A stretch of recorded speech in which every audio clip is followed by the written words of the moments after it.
Welcome to Focus on the Falls. I'm John Mercure. Super excited today. This is going to be a fun show. We are joined by Julie Poetzel. She's an 8th grade science teacher, and Roman Morse, who's a graduate from our school district. Thank you so much for being here, Roman. Julie, good to see you. Good to see you. Thanks for having me. I want to start, Roman, with you because I want to talk about your journey a little bit, because every kid's journey in our district is different, and every kid's journey is so important and has its own characteristics.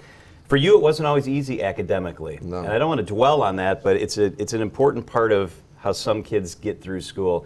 Tell us about your school experience. Let's start really kind of broad. So, yeah, dwelling on it is not the right word. I actually like to talk about it because I think it's a little bit inspirational.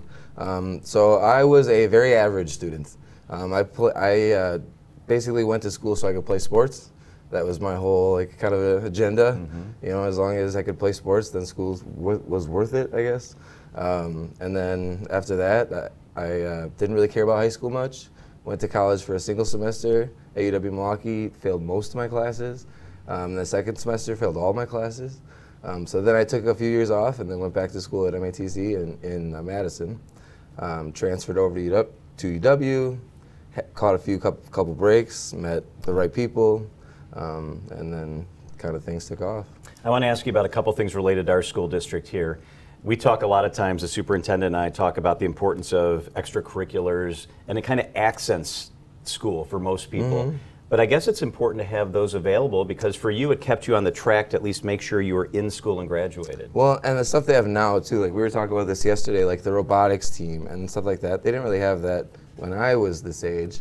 And that would have been something I would have been a little bit more interested in, that would have got me academically engaged. Because the sports, yes, it's nice when you're in athletics, but you're not necessarily reading books when you're on the football team. You're not assigned to go home and read books. So I think it's very important to stay involved with extracurriculars even after high school, even in college. Get in clubs, get in groups that people are like-minded, you guys enjoy the same things, meet new people. And then get a little breather. Can you talk about the foundation that the district gave you? Even though you didn't probably realize it at the time when you're 15, 16, 17, it did eventually lead to you being a very, very incredibly successful young man. So believe it or not, I did not graduate from Menominee Falls. So the district itself, I'm not sure that I would say the district necessarily set me up. I think she's responsible for a lot of it. I think she was a big inspiration for me growing up. But once I was done with sports, I checked out of school. And so it wasn't necessarily the district's fault. It was just I just wasn't engaged after I was done playing sports. Julie, tell me what you remember about Roman as a student. He was like the typical, when you think middle schooler, energy to boot, was interested in his friends, interested in the social thing, but you knew this kid had talent. You could see it. And there were days I kept him after school, sitting here, and I'm like, okay, buddy, like, I know you can do this. You knew he had it in him. This math and science brain was there already back when he was 13. And there were days we'd sit here and talk after school. I'd drop him off at the end of his driveway after having to stay after school with me to discuss things. And almost every day? Yep, there was a lot of those days. And you felt it inside. So, like, when he reached out to me a couple months ago to tell me what happened, I was like, I could believe it, but I couldn't believe it. I was like, are you kidding right now? Like, it just was like, the warmth inside of me just like totally blew up because I was so excited for him to think that, yeah, he did it. And I knew he could do it. It wasn't like I didn't know he could do it. I always knew he could. It was just he figured it out for himself, which there is no greater gift to a teacher than to see one of your students succeed. So I'm going to talk about where you are now in the latter part of your journey in a second. Yeah. But Julie, I wanted to follow up with that because I think our district does a really good job at mentoring kids and being there for kids, whether it's elementary, middle school, at the high school level. Can you talk about the importance of being there for our kids even when they don't know right in the moment where they're at or that they need somebody to be there for them? I mean, when you become a teacher, you don't become a teacher for a paycheck. You don't become a teacher for the summers off, because I think that's what everybody thinks you become a teacher for. It's not at all why you become a teacher. You become a teacher because you want to make a difference. You want to make a difference in a kid's life. And when you can connect with that 1 or 2 a year, and in his group there was about 5, 6 guys that, you know, needed some mentoring here and there, and we all meshed well, and it was good. And I still am in contact with all of them pretty much. And I think a lot of teachers here, from this building to the high school, even at the elementary school, like when you go to a graduation party and you see how many teachers are there, you know they're making a difference.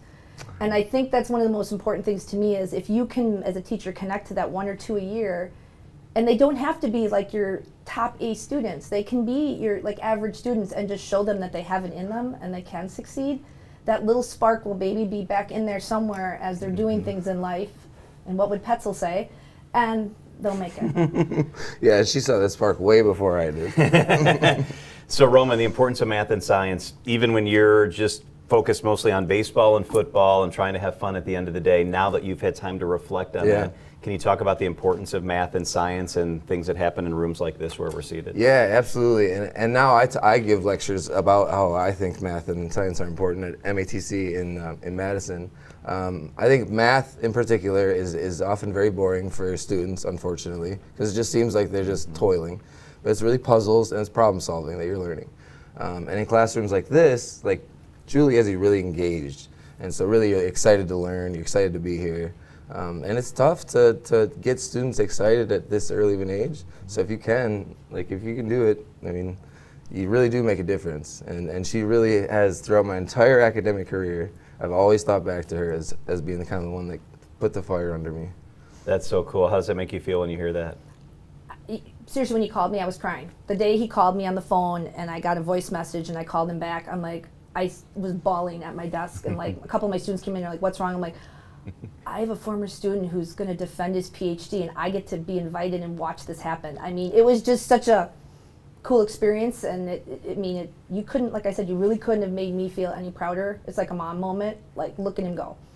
So let's talk about that, Roman. So you talked about how you were kind of stumbling around for a while. Mm-hmm. You end up defending your PhD at UW. Tell us about that, and tell us, wow, where you've gone since then. It's remarkable. The defense is actually, by that time, you're comfortable enough with your topic that there's nobody else in the room that knows it better than me. You're an expert. Yes, yeah, exactly. And so by the time I do my defense, I'm fine. But this summer I went to the American Nuclear Society Conference and actually gave a presentation in front of my peers and was awarded the best paper of the conference. Wow. Yeah, so that was pretty cool. But as far as now, it's when you're actually giving your defense, I mean, I cracked the beer open when I started. It was. You knew that your stuff. By then, it's like almost the icing on the cake. Exactly. I'd been in the gym so long that it was just shooting free throws after that. It was, muscle memory more than anything. Absolutely. So tell us about, your time at UW, and now you have an incredible opportunity. Tell us where you're off to. Yeah, so my time at UW actually started kind of, again, by someone like Julie. So I had a guy named Dressler that was a math teacher at MATC. And he was the first math teacher I ever met that made math seem cool. And he was funny, and all his problems were about like kayaking or climbing up a mountain. They were interesting. And he started with my trig teacher. He was my trig teacher. He's my Calc 2 teacher. And then when we moved over to UW, he also moved over to UW to take on a position. And he's like, hey, I need a plumber in my lab. And my dad is a plumber, and I don't have any plumbing experience. But I was like, dude, my dad's a plumber.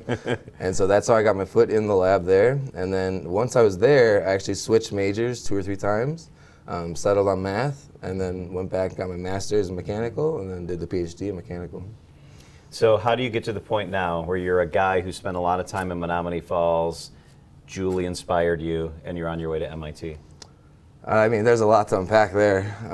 How did I get from point A to point B from people like this?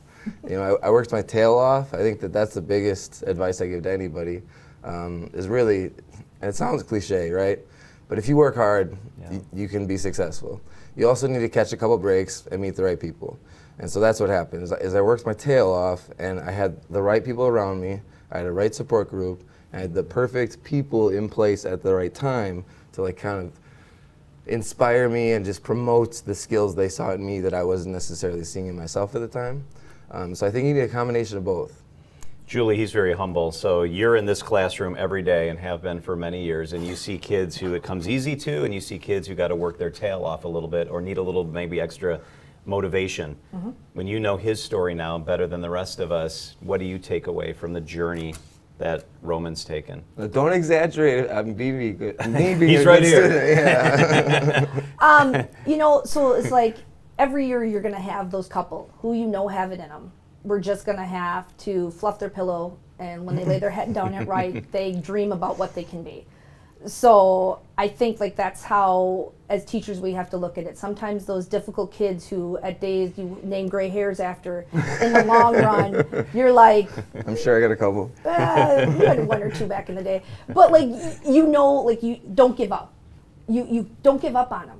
Let them know you care. Let them know you're passionate. Let them know that they have it in them. And it might not, like he said, it wasn't the path he was always thinking he was going to lead. He thought, I mean, I remember back in the day, I'm going to play MLB. I'm going to be a baseball player, Miss P. I don't got to do this. Yeah, you do, because someday this stuff is going to be useful to you. And I mean, and to see him now and do that, and I have kids now too. It's like, because I told them all about his story, and they were all like eyes wide open, excited to hear about it. And like, first, that's the doctor? Yeah, because when he came in, they're like, what have you even said to him? Can you give me a physical? I'm like, wrong kind of doctor, buddy. But you know, that's a good. At least you had it. You're putting it in motion. So I mean, it's just exciting, and I mean, I can't wait to see where he goes. Follow his research out there. Maybe take a trip. I've never been to Boston. Oh, please. So come see his lab. I got to see his lab up at UW. Gave me a tour. It was super cool. I mean, I'm going to admit, I sat there in his Ph.D. defense and I read stuff, and I maybe at first I'm like, okay, I kind of see what's going on here. I see the steam, I see the cooling. But I mean, even I was a little lost. He had to teach me some stuff because I had no idea what he was doing. But it's just such a cool, humbling experience. And I just want kids to see, like, don't give up on yourself. Like, look what you can do. If you stumble and you fall down, it's okay. That's what the Band-Aids are for. Use those Band-Aids, those people in your life, to cover up the boo-boos and move on. And he's got great people around him, and now he's going to be a mentor for others. I know he tutors kids. Like, I know, because he's tutoring a friend's daughter even. Like, I know he'll do the same thing. He's going to pay it forward now. Well, and just to kind of tag off of that, falling down is part of your journey.